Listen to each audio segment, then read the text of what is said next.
Welcome to another episode of Done is Better Than Perfect. I'm your host, John Grubbs. I have a interesting article to share with you because it's in the news, and I thought that my oldest son, Cameron, would really enjoy hearing this headline. So here it goes. The headline is, Chief Grilling Officer Sought to Travel Country Sampling Barbecue Ribs. This is June 13th when it hit the headlines. The maker of Reynolds Wrap announced that they are seeking someone willing to spend 2 full weeks getting paid to travel the country eating barbecue. They said the company will call this person the Chief Grilling Officer.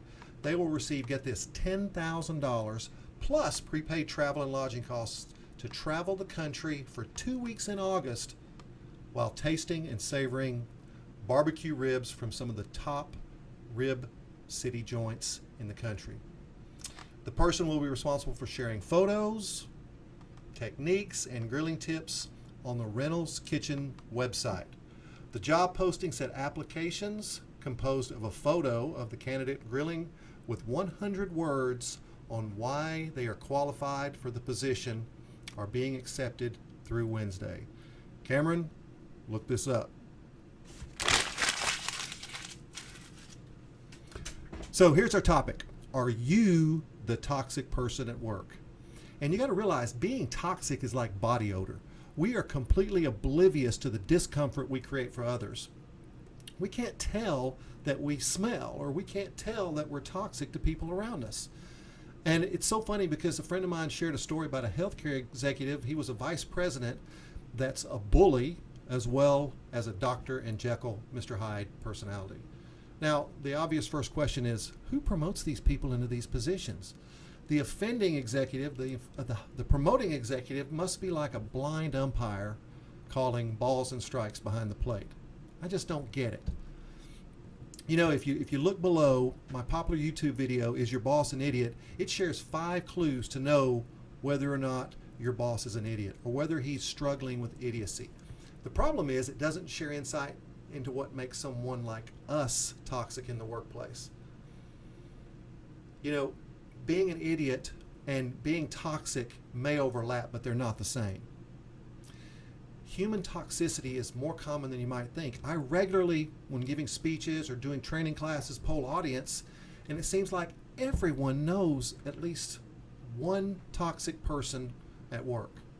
And you know what's funny? When I asked that question, I said, how many of you know at least one toxic person? People raise their hands. I said, well, you're seeing a face right now, obviously. They say yes. And then I asked the question, I said, if you can't see a person's face, if you don't know a toxic person in the workplace, do you know what that might mean? And then everybody laughs. Of course, you're the toxic person at work. So how do you identify toxic people? And then I'm going to give you some questions that you can ask yourself a little bit later that will help you know if you need help or if you're struggling with this. So I compare toxic people to tumors in the workplace. And there's 2 types of tumors. There are benign tumors that cause discomfort for others around them. And then there are malignant tumors that will absolutely kill your organization. Now, if you think about the difference, benign tumors are mostly like negative Nancy's. And by the way, my apologies to positive Nancy's everywhere. You know, these people complain about the work, they complain about people, they complain about the organization, and most of us just try to ignore them. Malignant tumors, on the other hand, are in positions of power in most cases, and they have a wide span of influence in the organization. And you know, since they have a history, you say, well, how do these people get hired or promoted into these workplaces or into these positions in the job? Well, you know, because of today's litigious society, it's really hard for HR pros to determine a candidate's true past. You know, most post-termination policies say, well, you can only say, you know, that yes, they worked here and, you know, this was their end date. It's very difficult to get a really true assessment of what someone was like on a previous job. And it's extremely easy for us to get seduced by a powerful resume that often doesn't reflect reality, but rather a version of reality. And, you know, most job interviews are so superficial. They don't dig into the real past with the people that they led. So frankly, you know, hiring employers may be excited to hire this individual while the previous employers are excited that they left, that they're no longer infecting their own culture. And tumors are pathological. And when I mean pathological, I mean there are literal psychological diagnoses that go with these tumors. And the most common diagnosis of a toxic executive is narcissism. Now, we are all narcissistic to some degree. However, when these become amplified, they become a problem. So how do you spot a narcissist? How do you spot someone who is infected with this, affliction that makes them difficult for others to work around? So here's the first clue. If you live in a binary world, it's only one way or the other. It's always right or wrong. That's a sign of narcissism. It's my way or no way at all. And when I don't input the opinion of my subordinates when making decisions, that's another sign of narcissism. Narcissists also have the circle. Coworkers or subordinates are either in the circle or they're out of the circle of trust. Everybody remembers the movie. You're in the circle or you're out of the circle. These executives see themselves as the Messiah. They're the omnipotent, all-knowing person with all the solutions. That's a sign of narcissism. They also place the appearance of reality over solving problems as most important. In other words, they are more concerned about how a situation will reflect on themselves than finding on a solution. They may ask questions like, how will it look to our customers? How will it look to the board? How will it look to my boss? These are signs that someone is struggling with narcissism. So I wanted to give you a list of questions. And as I read these, I want you to just make a mental check mark by each one of these questions. Because if you answer 5 or more of these in the affirmative, in other words, if you say yes to 5 or more of these questions, it's very likely that you're the toxic person. It's time to get a coach or it's time to get some help. So here are the questions in no particular order. Just remember, make a mental check mark if you are answering yes to any of these questions and or statements. So if you say yes to one of these or I think so, then just make a mental check mark. And remember, we're looking for 5. And at the end, I will share something informational with you that helps you understand if the questions are 1, valid, and 2, if they are questions that will help you identify your own toxicity. Now, before I give you the questions, do me a favor. If you're enjoying this video cast, if you enjoy this show, make sure you subscribe below to this channel. I'm trying to get a valuable piece of content out to my listeners, to my watchers every week. And if you'll ring the little bell, it will notify you every time I post a new video. So here are your questions. You don't need to write these down. Just put a little tick mark or just make a little mental mark if you are answering yes to any of these questions or statements. So here's number 1. My coworkers avoid or rarely ask me to events from work. In other words, I'm never asked to be a part of things away from work. That's number 1. Number 2, I'm embarrassed by negative or constructive feedback in a group setting. So if someone's giving me feedback that's negative and I get really embarrassed or my face turns red when we're in a group setting, if you answer yes to that, then you have a problem. Or you may have a problem. Remember, we're looking for 5. Here's the next one. It's in the form of a statement. I criticize other people on their work, on the way they perform their job. The next one is, I have at least one enemy at work. Someone I would consider to be a true enemy. They don't like me, they hate me, this is the protagonist versus the antagonist. We are enemies at work. The next is, I suspect people are talking about me behind my back. Yeah, we're always worried about what's going on when we're not in the room, or people change their conversation when we walk in the room. I'm suspicious of that. The next one is I rarely do things to help others at work. I am very me-focused at work, and I can legitimize it with my job. This is my job, this is their job, but I am all about me at work. Know anyone like that? The next one is I am too busy to spend time on small talk. I don't have time to chit-chat. I don't have time to ask what's going on in someone's life, to ask about their children, to ask about anything at all. I'm just too busy for that. Check mark. The next one is I have a long memory for adverse events in the past. I remember when she did that to me 3 years ago, or I remember that event, or I have this negative experience with her from 10 years ago. I have a long memory for adverse events in the past. Check mark. I stay angry or upset with others for more than 2 days. Now, where's the 2 days come from? 48 hours is a normal cooling off period. And if you're harboring anger or you're upset with someone after 48 days, you really have to work at that. Check mark. The next one is I say it's not my fault or it's not my job at work. It's not my fault or it's not my job. It's not my job is one of the things that just tears me up as a leader. If you say those terms, check mark. Now here's an interesting one. I have yelled or screamed at a coworker more than once on this job. Let me say it again. I have yelled or screamed at a coworker more than once on this job. Have you done that? Did you do it on the last job? Check mark. Here's another one. I judge others by problems in their personal lives. I judge others by problems in their personal lives.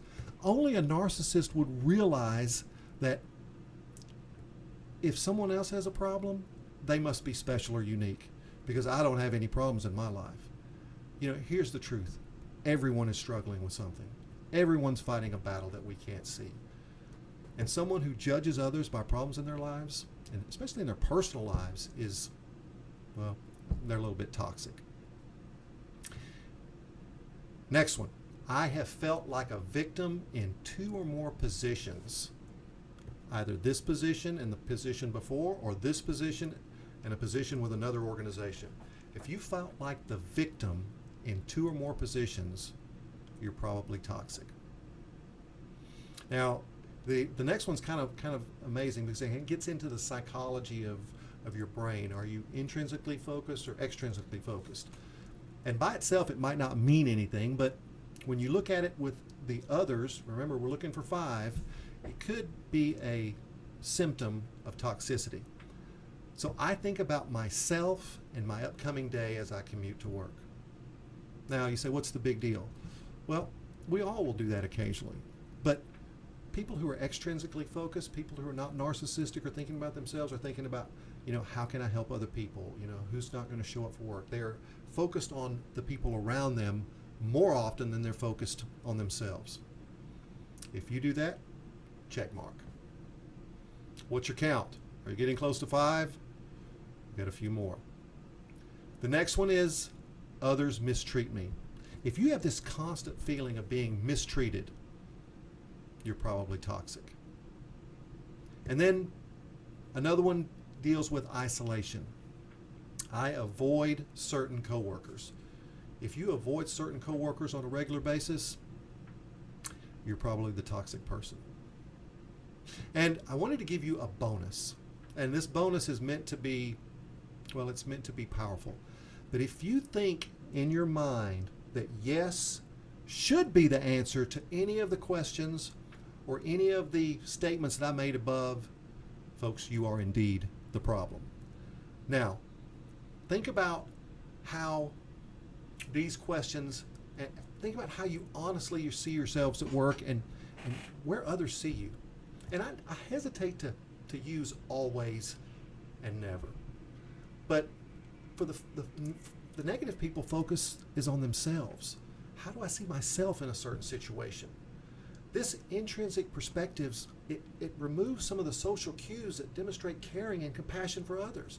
It makes us toxic. We miss all the micro expressions that people have that solicit all the responses that we normally take as human beings. You know, Malcolm Gladwell wrote a book called Blink, and he talked about how you can thin slice situations and people. And for the most part, it's a skill that we've learned to survive as humans, to ward off risk, to just deal with dangerous situations. That thin slicing is something that we've developed over generations. It can be negative. We can thin slice people the wrong way, but if you're so intrinsically focused that you never pick up on the social cues, then you're probably a toxic person. And when we're toxic, we've slowly become labeled as uncaring or insensitive by others. Now, again, you may be someone who is close to 5, you may be at 6, but here's what I suggest. If these questions really hit home with you, and I'm being dead serious, a good coach is your chemotherapy. A good coach can help you understand the why behind your toxicity.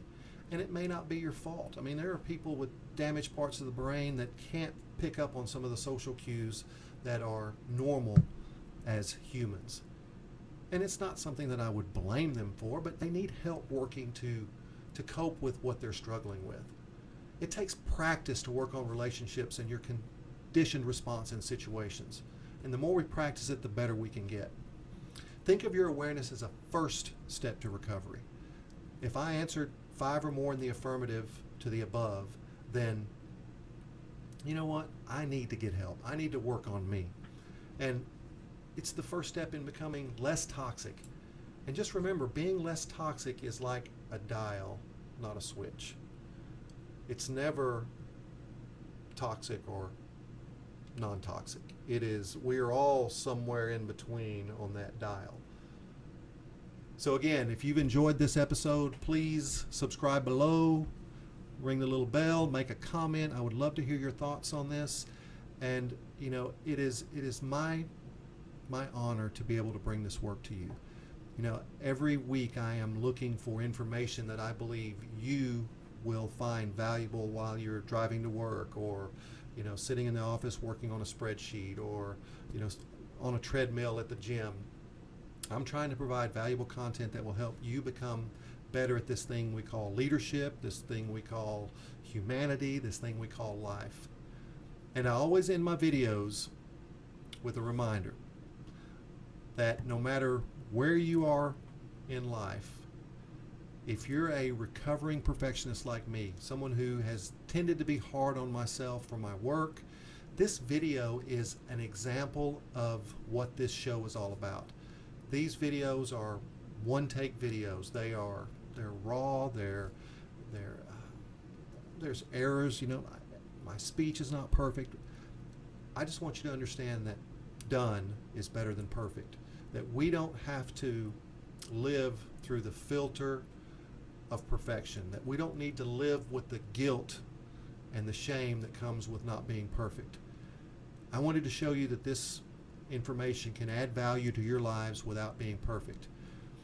And most of all, I hope that you share this with people. I hope that you pass this along to people that may need to hear this information, that may need to be exposed to this information. Because if we can have a positive effect on those around us, to me, that is the greatest example of humanity. If we can be a servant, someone who helps others get better, who serves others in their walk of life, I think that's the epitome of a leader, but I think it's also a representation of a good human. Done is better than perfect. I'll see you next time.